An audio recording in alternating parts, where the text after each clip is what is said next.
안녕하세요. 신혼여행지에서 다툼으로 이혼하는 부부들이 있다고는 들었어요. 그런데 신혼여행지에 도착하자마자 이혼을 결심한 사람은 아마 이 세상에 저밖에 없을 거예요. 신혼집은 결혼식 이후로 입주까지 한 달을 더 기다렸어야 했던 관계로 결혼식 끝나고 신혼여행 출발할 때까지는 각자 집에서 지내야 했어요. 아마 결혼하자마자 3일 만에 떠난 신혼여행지에서 이혼을 결심하고 돌아오자마자 곧바로 이혼 준비 시작한 사람은 거의 없을 거라 생각합니다. 결혼 3일 만에 이혼한 게 뭐 자랑이라고 그거 유세 부리려고 사연을 적는 건 아닙니다. 그냥 어디 가서 속 시원하게 털어놓을 만한 이야기도 아니고 해서 제 주변 사람들은 다 아는 이야기이긴 하지만 그래도 참으면 병된다잖아요. 저야 이겨낸 지도 오래되었고 그냥 이 이야기 듣고 남편 욕이나 남들이 대신 해줬으면 하는 생각도 들고 해서 이렇게 사연을 보내기로 결심을 했습니다. 남편하고는 연애하면서 결혼까지 가게 되었습니다. 결혼 허락받기 위해 처음 인사드리러 갔던 자리에서 느꼈던 건데 연애하는 동안은 못 느끼고 있었는데 남편부터 해서 남편 가족들까지 전부 다 남편을 소위들 말하는 개천용이라 생각을 하고 있더라고요. 자수성가했다고 하기엔 남편 집안 환경이 그렇게 어려워 보이지는 않았어요. 처음 인사드리러 간 자리에 신우도 같이 나왔는데 명품 가방을 들고 나오기도 했고 남편이 어떤 시절을 보내왔는지는 속속들이 알지는 못하지만 학자금 대출도 없었고 대학 간다고 과외도 몇 개씩 받았다고 이야기해준 적이 있었거든요. 학자금 대출이 없었으니 대학 졸업할 때까지 그 흔한 아르바이트 한 번 해본 적이 없다고 했고 오히려 저는 남편 집안이 어느 정도 여유가 있구나 하고 생각을 했었어요.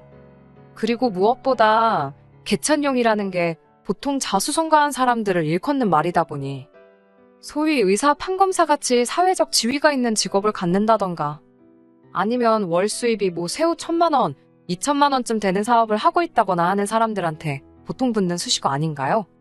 남편 같은 경우에는 고연봉 받으며 이름만 들어도 다들 아실 법한 회사에 다니고 있긴 했지만 개천에서 용났다고 할 정도까지인가 싶었거든요. 무엇보다 남편 본인이 알 법한데 본인도 그렇게 생각하고 있다는 게 참 신기했네요. 어떤 과거를 보냈는지는 자세한 내막을 모르니 처음 남편 쪽 가족을 만나는 자리인데 뭐가 개천에서 용난 거냐고 따지고 들 것도 아니고 당시에는 그렇게 생각하고 있다는 사실이 제 인생의 큰 걸림돌이 될 거라고는 생각도 해본 적 없었기 때문에 그냥 그렇구나 하고 넘겼습니다. 짚고 넘어갈 만한 거리도 안 된다고 생각한 게 저희 잘못이라면 잘못이겠지요. 처음에는 제주도였습니다. 결혼하기 전에 남편이 자기 가족들과 함께 여행을 다녀오고 싶다고 하더라고요. 그래서 그러냐고 조심히 잘 다녀오라 했지요. 그런데 저한테 너는 안 가냐고 되묻더라고요. 가족여행이라고 하지 않았느냐, 거기를 내가 왜 끼냐 했어요. 애초에 결혼 준비하면서 연차도 몇 개 미리 당겨 쓰기도 했고 결혼식이며 신혼여행 같은 거 생각하면 앞으로 휴가도 써야 하는데 아무리 연월차 15일에 휴가가 따로 나온다고 해도 넉넉한 유급 휴가 기간이 있다고 한들 앞으로 무슨 일이 생길지 모르는데 그걸 미리 끌어다가 홀랑 써버리고 싶지도 않았어요. 그리고 아무리 내 시부모 신우 한가족 될 사람들이라고 해도 불편한 건 결혼 전이나 후나 매한가지 아니겠어요? 결혼하고 나서라면 하는 수 없이 따라라도 가겠지만 결혼 전인데 후태여 거기까지 끌려가서 정신적인 스트레스 받으며 휴가를 보내고 싶지도 않았습니다. 남편은 그래도 부모님 챙기고 그러려면 제가 가는 게 좋을 것 같다 아쉬워하는데 그 말을 들으니 더더욱 가기 싫어지더라고요. 애초에 신우도 있고 아들, 딸 따라가는데 부모님을 예비 며느리였던 제가 챙겨야 할 이유는 더더욱이 없는 거나 마찬가지니까요. 그래도 제가 무조건 가야 한다 우기지는 않더라고요. 그건 참 다행이라고 생각했는데 그 다음 주에 만나서는 저한테 한다는 소리가 가족여행은 잠시 연기했다고 하는 겁니다. 이유는 따로 말해주지 않았는데 안 좋은 촉이 오긴 했어요.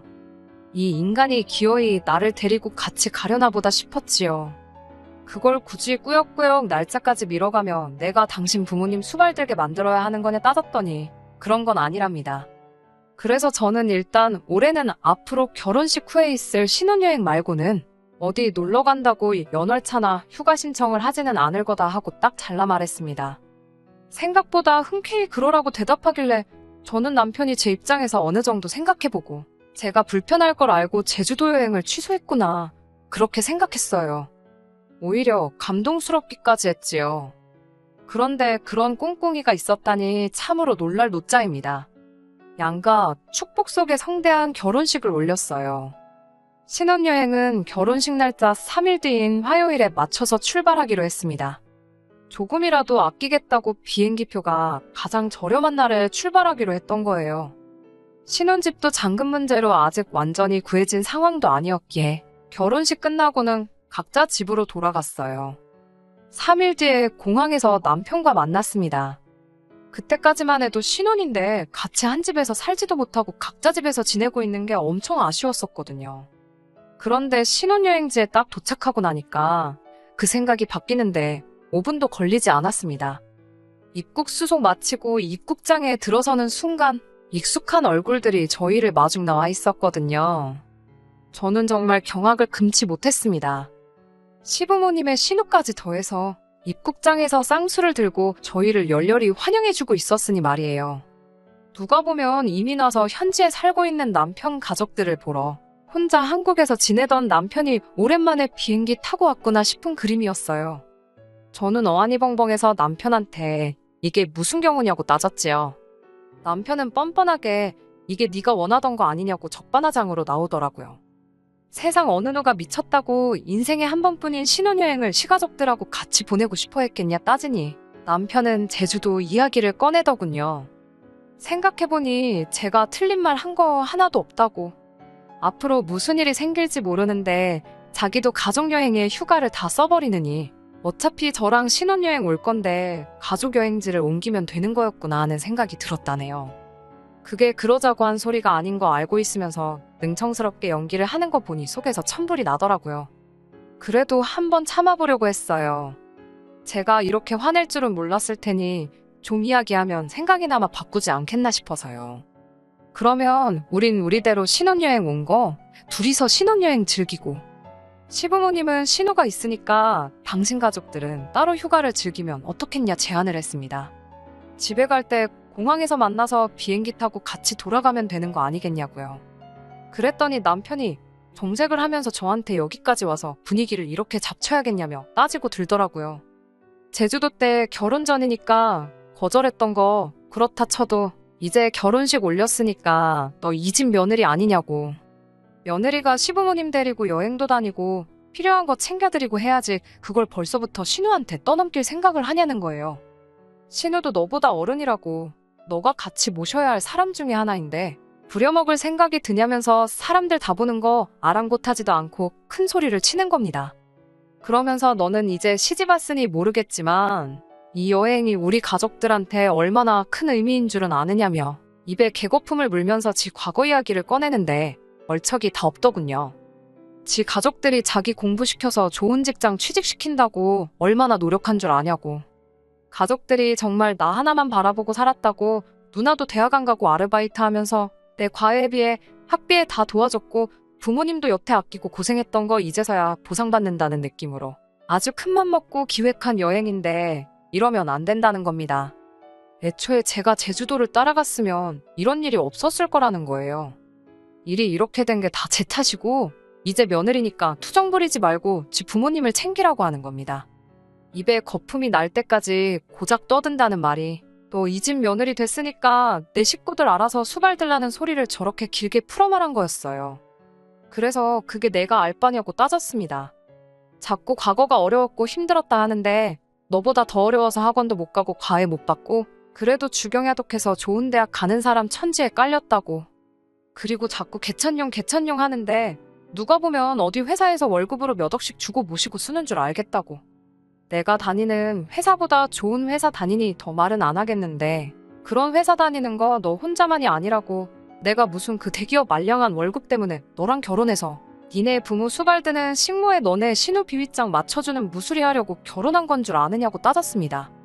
그리고 그 길로 저는 남편이며 시가족들 다 뒤로 한 채 그 자리에서 비행기표 끊고 돌아와 버렸어요. 제가 한번 그렇게 폭발하니 남편도 기가 죽고 시부모님이랑 신우도 제 눈치 보면서 따로 지낼 테니까 가지 말라고 붙잡았는데 거기서 누그러지면 제 앞길 평생을 제 손으로 풀을 수도 없을 정도로 꼬아버리는 거나 마찬가지라고 생각해서 뒤도 안 돌아보고 비행기에 몸을 실었습니다.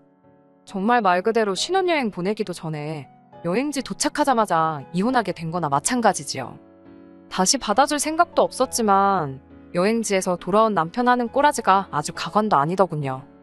사과할 거라고 기대는 안 했지만 여행지 내내 연락 한번 했던 적 없었기에 적어도 앞으로 우리 사이가 어떻게 되는 건지 궁금해한다거나 어떻게 해보자던가 하는 그런 이야기를 꺼낼 줄 알았는데 돌아와서 저를 보자마자 한다는 소리가 다른 게 아니고 돈 내놓으라는 소리였습니다.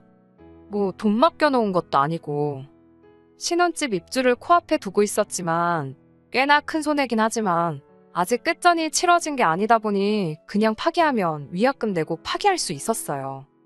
그 신혼집마저도 각자 모아놓은 돈에서 각출을 했다 보니 오히려 돈을 돌려받는다면 제가 돌려받아야 하는 게 맞는데 저 자식은 뭔데 저한테 돈을 내놓으라 말아 하는지 싶더라고요. 뭐 맡겨놓은 게 있어서 나한테 달라고 하는 거냐 저도 따져 물었지요. 그랬더니 제가 자기 가족들 인생에서 처음 가보는 해외여행을 망쳐버렸으니 그 비용을 보상하라는 거예요. 부모님 비행기표에 신호 비행기표며 여행 전반적인 경비에 신호 휴가 나간 동안 못 받게 된 월급의 일부까지 계산기 두들겨서 가져왔더라고요. 그래도 양심은 있는지 지 휴가 쓴 건 계산 안 했더라고요. 거기에 추가적으로 또 뭐 저 때문에 영어로 통역할 사람이 없어서 제대로 못 즐긴 것도 많고 제가 없으니 부모님 수발 든다고 지낸 누나가 엄청 고생을 했다고 정신적 피해 비용에 신효 인건비까지 추가해서 저한테 달라고 하는 겁니다. 그 금액은 2천만 원 하고도 뒤에 끝자리 몇십만 원 더 있었는데 남편이 저한테 인심 써줘서 그건 안 받고 딱 2천만 원으로 퉁쳐주겠다고 하더라고요. 계산 안 힘들게 손해를 감수한 거라고 자랑스럽게 이야기하는데 당당한 그 모습을 보니까 저도 모르게 고마워서 다 눈물이 날 뻔했어요. 돈 깎아준 게 고마운 게 아니고 그래도 여태만 나온 정이 있는데 그냥 한번 용서해줄까?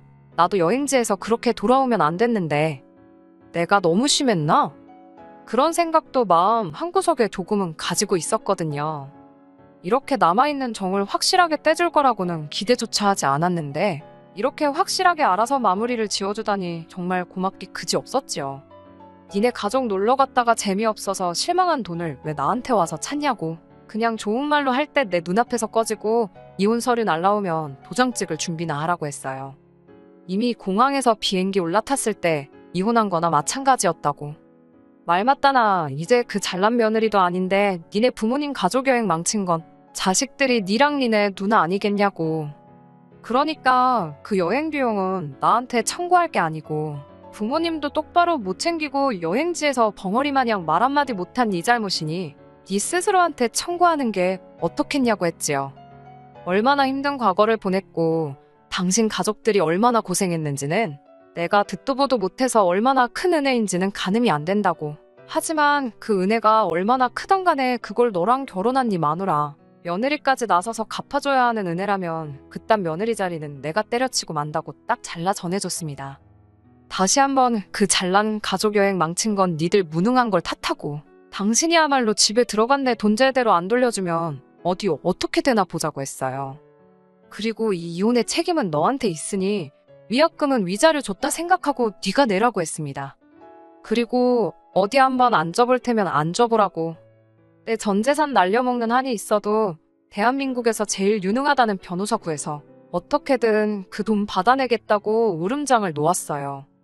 사실 이미 이혼에 대해서 알아봤던지라 남편이 유책 배우자로 이혼 소송 진행할 수는 있는데 위자료 받아봐야 얼마 되지도 않을 거란 이야기는 이미 들었습니다. 그런데 제 으름장이 효과가 있던 건지 아니면 평소에 그래도 제가 한다면 하는 성격을 몇 번 보여줘서인지 가족여행 망쳤다고 그 비용 물어내라던 남편이 어떻게 제가 시키는 대로 위약금 자기 돈으로 해서 제 돈 들어간 거 정확히 계산해서 돌려줬네요. 결국은 그렇게 이혼을 하게 되었습니다. 이혼 진행하는 과정에서 그제서야 정신을 차린 건지 저한테 사과하면서 가족들하고 얽히지 않게 잘 할 테니 다시 잘 해보자고 몇 번을 제 앞에 빌었어요. 하지만 그 진짜 속내는 아무도 모르잖아요. 한 번 속은 거면 충분하다고 생각해서 그냥 미련 남지 않게 딱 잘라 말해줬습니다. 다시 합칠 생각 없으니 부모님 은혜같이 갚아줄 며느리는 어디 딴 데 가서 알아보라고요. 그 뒤로는 지인들 통해서 소식이 들려오긴 하는데 최대한 안 듣고 신경 안 쓰고 살고 있습니다. 할 말 다 하고 쪽내서 속은 후련한데 결혼하자마자 이혼해버렸으니 이럴 줄 알았으면 혼인신고 좀 더 살아보고 할 걸 그랬다 하는 후회가 있긴 하네요. 다들 왜 살아보고 혼인신고 해라 그러는지 그 이유를 대충 알겠더라고요. 그래도 결혼식까지 올렸는데 나중에 제가 다시 결혼하게 된다면 혼인신고 안 했다는 사실을 숨기는 것보다 그냥 당당하게 있는 게 더 나은 것 같기도 해요. 지인들 통해 들은 말로는 남편은 벌써 새장가 준비를 하는 건지 여기저기 선자리도 알아보고 소개 자리도 다 나가는 것 같더라고요. 그런데 웃긴 게 남편은 상대방한테 이혼했다는 사실 숨기고 결혼 목전에 두고 성격 차이로 파혼하게 되었다. 뭐 그런 식으로 이야기를 하고 다닌다나 봐요.